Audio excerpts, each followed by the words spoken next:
Aujourd'hui, nous nous amenons à la découverte d'une région en Guinée équatoriale, une région qui s'appelle Oyala. C'est la ville du futur de la Guinée équatoriale.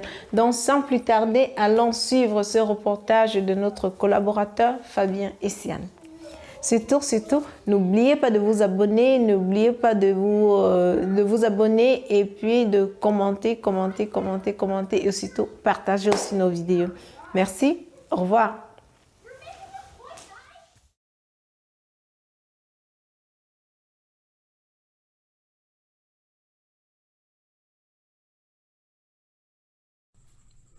Nous sommes à Oyala, au centre de la Guinée équatoriale. La nouvelle ville d'Oyala a été créée au cœur de la forêt équatoriale.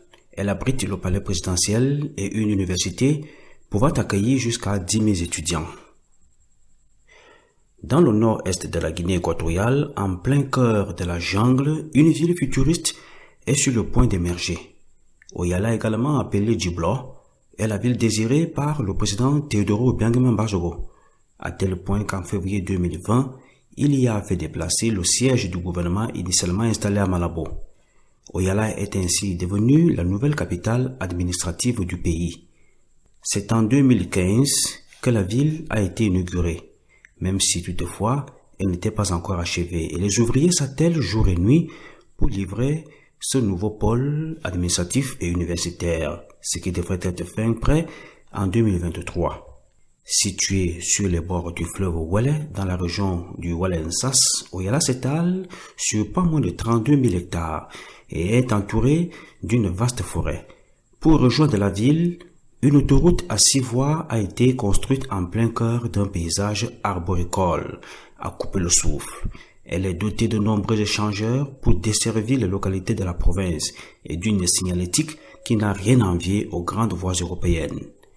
Rares sont donc ceux qui ont déjà vu à quoi ressemble la ville de Yala, nous confie un chauffeur de taxi local.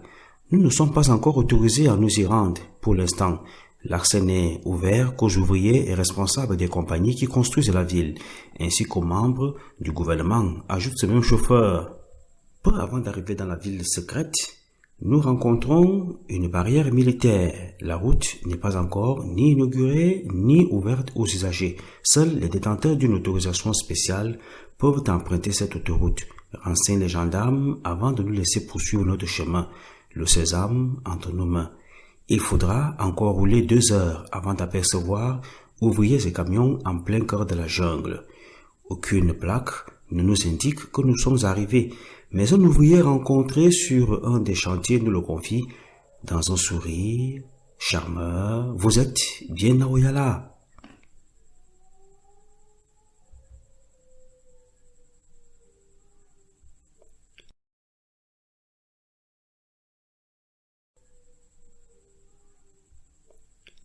La ville est futuriste. En parcourant le côté nord d'Oyala, nous découvrons des bâtiments d'une université qui s'étale sur 30 000 mètres carrés. D'après le ministère de l'Éducation et des Sciences que nous avons pu joindre, quelques 10 000 étudiants pourront y poursuivre leurs études. Complexes touristiques et industriels, administration et autres édifices publics ou encore logements pour fonctionnaires. La ville prend forme. Dans le sud, les constructions d'immeubles et de villas se poursuivent. Les habitations pourront héberger d'ici peu quelques 70 000 habitants. Un parc technologique et une zone industrielle ainsi qu'un complexe international sont également en cours de construction, confient les ouvriers. Ciao ragazzi, benvenuti di nuovo su Incrocio Afro-Talent. Quindi questa settimana siamo andati all'incrocio, siamo andati in Senegal, all'incrocio di un giovane promotore.